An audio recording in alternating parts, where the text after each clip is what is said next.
नमस्कार दोस्तों, मेरा नाम है प्रदीप चौहान। बात समझनी है तो पूरी सुननी होगी।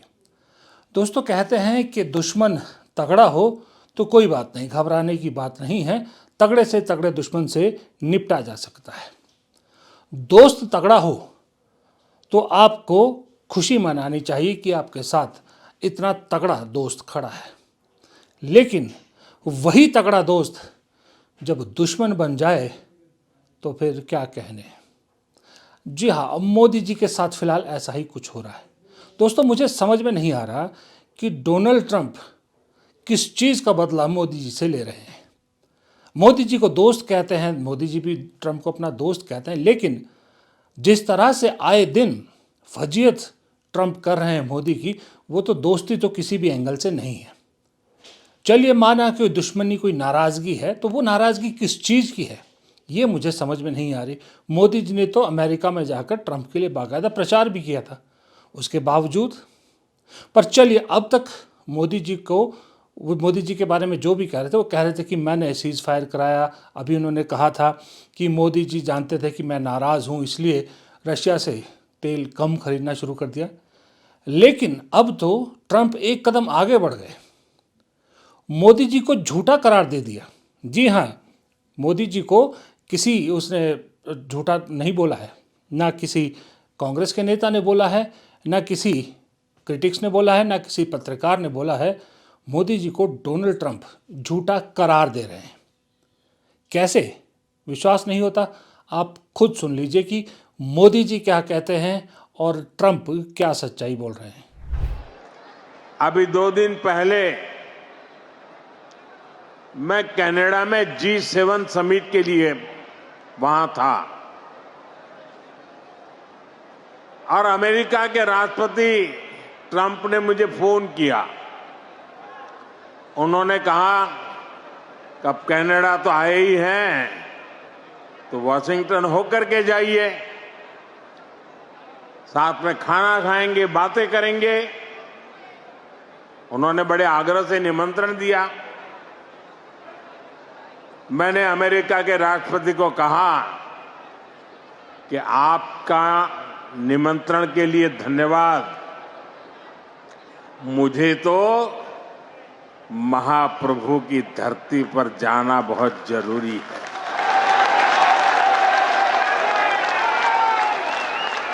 और इसलिए मैंने उनके निमंत्रण को नम्रता पूर्वक मना किया और आपका प्यार। Prime Minister Modi came to see me. Sir, may I see you, please? Yes, I have a very good relationship with him. He's not that happy with me because, they're paying a lot of tariffs now because they're not doing the oil, but they are. They've now reduced it very substantially, as you know, from Russia. अब आप ही बताइए, मोदी जी कहते हैं कि Trump ने मुझे बुलाया था, मैंने मना कर दिया, और ट्रंप कह रहे हैं कि मोदी जी ने उनको फ़ोन किया था कि मैं आपसे मिलना चाहता हूं। अब मोदी जी जो दावा कर रहे हैं उसका तो कोई प्रूफ नहीं है, लेकिन ट्रंप जो दावा कर रहे हैं उसके लिए लोग वो वीडियो शेयर कर रहे हैं जब सभी राष्ट्राध्यक्षों से मिलने के लिए, उन्हें रिसीव करने के लिए डोनाल्ड ट्रंप गेट तक आ रहे थे अपने राष्ट्रपति हाउस तक, व्हाइट हाउस के। लेकिन मोदी जी को लेने वो गेट पे नहीं आए। तो क्या सच में मोदी जी अनइनवाइटेड गेस्ट थे? वैसे देश के प्रधानमंत्री, हमारे देश के प्रधानमंत्री नरेंद्र मोदी है, हमें उनकी बात पर विश्वास करना चाहिए और हम करने के लिए तैयार भी हैं। लेकिन शक तब पैदा होता है जब ट्रंप इस तरह के बयान दे रहे हैं और भारत सरकार की तरफ से कोई इसका खंडन नहीं आता। तो जब कोई खंडन नहीं आता तो आपकी चुप्पी भी हामी के बराबर समझी जाती है। तो इसका मतलब जो डोनाल्ड ट्रंप कह रहे हैं कि मोदी ने उनसे रिक्वेस्ट की थी मिलने के लिए, क्योंकि वो डोनाल्ड ट्रंप की नाराज़गी को दूर करना चाहते थे, तो क्या सच में यही बात हुई थी? अब जब ये सारा तमाशा पूरी दुनिया के सामने खुल रहा है तो जाहिर सी बात है, भारत में मोदी जी के जो कट्टर विरोधी हैं, जो मोदी जी को हर बात पे दो टूक सुनाते हैं, राहुल गांधी, वो कैसे चुप रह सकते थे? राहुल गांधी में एक खासियत है, पिछले 12 साल से जब से वो विपक्ष में है, उन्होंने कभी भी मोदी जी या उनकी पार्टी के किसी नेता या उनकी सरकार के किसी मंत्री का मजाक नहीं उड़ाया, लेकिन अब तो उनसे भी रहा नहीं जा रहा। राहुल गांधी ने भी एक तरह से तंज कसा है, और ये देखिए ये ट्वीट किया है अपने पुराने बयान के साथ, जिस बयान के जरिए दरअसल राहुल गांधी इस देश को अपनी दादी इंदिरा गांधी का वो वक्त याद दिला रहे हैं जब अमेरिका के सामने 1971 की लड़ाई में झुकने से मना कर दिया था। और साथ ही मोदी जी के जो ट्रंप के लेटेस्ट खुलासे हैं, देश को बताना चाह रहे हैं राहुल गांधी की असली बब्बर शेर क्या होता है। ये बीजेपी आरएसएस वालों को अब मैं अच्छी तरह जानता हूं। इन पर थोड़ा सा दबाव डालो, थोड़ा सा धक्का मारो, डर के भाग जाते हैं ये लोग। जैसे उधर से ट्रंप ने एक इशारा किया, फोन उठाया, कहा मोदी जी क्या कर रहे हो?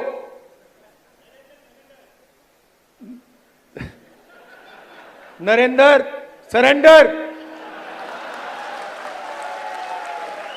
और जी हजूर करके नरेंद्र मोदी जी ने ट्रंप के इशारे का पालन किया।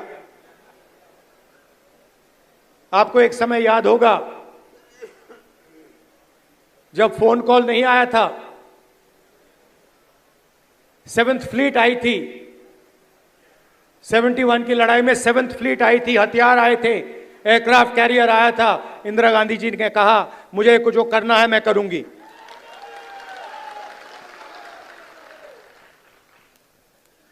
ये फर्क है, इनका कैरेक्टर है। ये सारे के सारे ऐसे हैं। आजादी के समय से सरेंडर वाली चिट्ठी लिखने की आदत है। 1 सेकंड में थोड़ा सा दबाव पड़े, भैया ये लो। हाँ, तो ये इनका कैरेक्टर है। कांग्रेस पार्टी सरेंडर नहीं होती है। गांधी जी, जवाहरलाल नेहरू, सरदार पटेल, ये सरेंडर वाले लोग नहीं हैं। ये सुपर पावर से लड़ने वाले लोग हैं। राहुल गांधी ने टाइटल भी सही दिया है कि फर्क समझिए सर। हम भी पिछले 11-12 साल से इस देश की जनता को यही फर्क समझाने की कोशिश कर रहे हैं। हम ये नहीं कहते, मैंने नहीं कहा कभी भी कि राहुल गांधी जो है वो मोदी से बेहतर है या औरों से बेहतर है या जो भी है। मैंने ये कहा कि राहुल गांधी में प्रधानमंत्री बनने की जो खूबियां हैं होनी चाहिए वो हैं, लेकिन ये भी नहीं कहा मैंने कभी कि मोदी जी प्रधानमंत्री बनने के लायक नहीं है। लेकिन तब कहने के लिए हम मजबूर होते हैं जब हर चीज को बढ़ा चढ़ा कर दिखाया जाता है। मोदी जी तिनके भर का काम करते हैं, उसे एक पूरा ढेर की तरह से प्रचारित किया जाता है। पूर्व की मनमोहन सरकार की नीतियों को नाम बदलकर अपने नाम करके चलाया गया है अभी तक, और उसका प्रोपेगेंडा पीटा जाता है। तब दिक्कत होती है जब आप अपने काम को गिनाने की बजाय सीधा नेहरू को हर चीज के लिए जिम्मेदार ठहराने लगे, तब दिक्कत होती है। जब आप एक परिवार से पर्सनल खुंदक निकालने लगे, पर्सनल द्वेष निकालने लगे, तब दिक्कत होती है।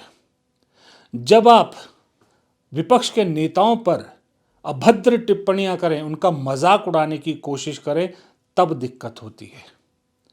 जब आप धर्म को भी राजनीति के लिए इस्तेमाल करें, तब दिक्कत होती है। जब आप आरएसएस जैसी अनरजिस्टर्ड संस्था के लिए सरकारी खजाने के दरवाजे खोल देते हैं, तब दिक्कत होती है। उस अनरजिस्टर्ड संस्था के सर्वे सर्वा मोहन भागवत के लिए सिक्योरिटी का इतना तामझाम रहता है, सरकार का करोड़ों रुपया हर साल उन पर खर्च होता है, तब दिक्कत होती है, क्योंकि वो लोग तो टैक्स का 1 रुपया भी नहीं देते। इन सब चीज़ों की वजह से लोग कहते हैं कि मोदी जी प्रधानमंत्री कम, प्रोपेगेंडा मंत्री ज़्यादा हैं। दिखावे का शौक है। कभी कभी तो मुझे भी ऐसा लगता है कि अगर प्रधानमंत्री राजनीति में ना होते तो शायद बॉलीवुड में अच्छा करियर बना सकते थे, क्योंकि उन्हें अच्छा पहनने का भी शौक है, अभिनय का भी शौक है और ज़्यादा दिखाने का भी शौक है। लेकिन लौटते हैं वापस राहुल गांधी की बात पर।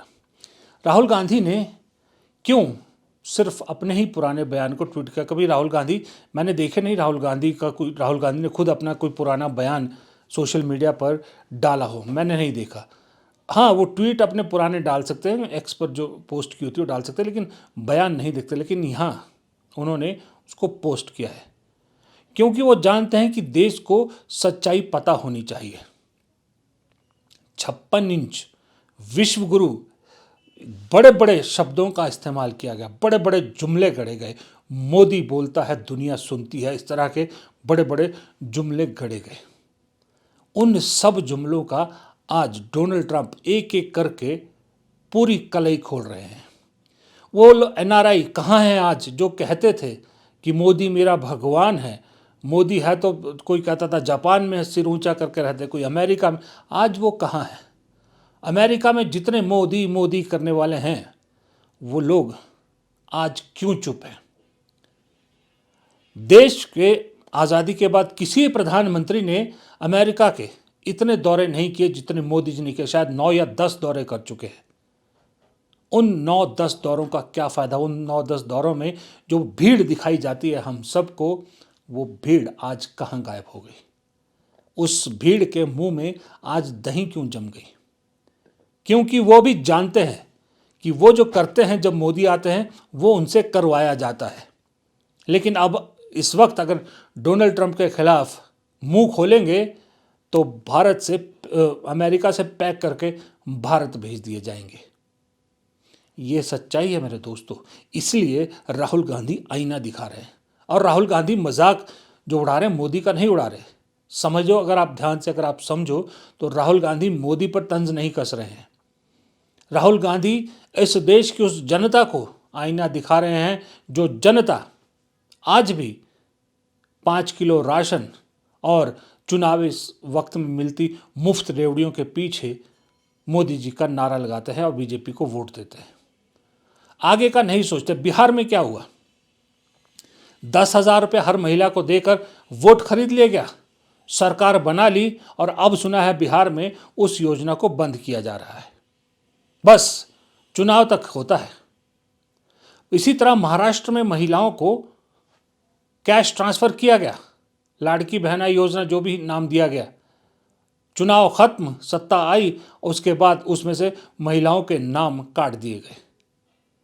ये सब होता दिखता है जनता को। मक्खी दिखती है कि आपके खाने में मक्खी पड़ी है, फिर भी मुझे नहीं मालूम इस देश की जनता को क्या चटा रखा है कि फिर छोटे छोटे लालच में आकर इन्हें ही चुनते हैं। और उन्हीं लोगों को राहुल गांधी आईना दिखाने की कोशिश कर रहे हैं। वो आईना दिखाने की कोशिश कर रहे हैं कि आंख पे पड़े पर्दे को हटाइए, सच्चाई देखिए। लेकिन एक चीज़ मैं भी मानता हूँ कि राहुल गांधी पिछले 12 साल से ये कोशिश कर रहे हैं। रिजल्ट बहुत धीरे धीरे आ रहे हैं, लेकिन आ रहे हैं। वो एक कहावत और है बुजुर्गों की कि जिसका कोई नहीं होता, जिसके साथ कोई नहीं होता, उसके साथ ऊपर वाला होता है और सच्चे इंसान का ऊपर वाला हमेशा साथ देता है। ये राहुल गांधी को देख के ये कहावत बिल्कुल सही लगती है, क्योंकि आप खुद सोचिए पिछले 12 सालों में कौन था राहुल गांधी के साथ? राहुल गांधी ने जो बात कही बाद में सच साबित हुई ना। किसने करी राहुल गांधी की बात सच साबित करने में मदद? क्या हम जैसे डिजिटल पत्रकारों ने? नहीं। क्या गोदी मीडिया ने? कतई नहीं। क्या उनकी अपनी पार्टी ने? कतई नहीं। लेकिन फिर भी उनकी सारी बातें लगातार सच हो रही है ना। ये मोदी जी वाली बात भी सच हुई ना। कौन कर रहा है? कोई तो है शक्ति जो राहुल गांधी का साथ दे रही है। इसीलिए राहुल गांधी को ये उम्मीद है कि एक ना एक दिन ये आईना साफ होगा, लोगों को असली तस्वीर दिखाई देगी और तब शायद लोगों को समझ में आएगा जो मैंने पहले कही थी बात, कि असली बब्बर शेर क्या होते हैं और राहुल गांधी क्यों अपने साथ खड़े लोगों को बब्बर शेर कहते हैं। फिलहाल इस वीडियो में इतना ही। वीडियो पसंद आया हो तो लाइक कीजिएगा ज़रूर। कमेंट सेक्शन में कमेंट आप करेंगे तो हमें बहुत अच्छा लगेगा। और अगर चैनल को सब्सक्राइब नहीं किया है तो प्लीज़ चैनल को सब्सक्राइब ज़रूर कीजिएगा। नमस्कार।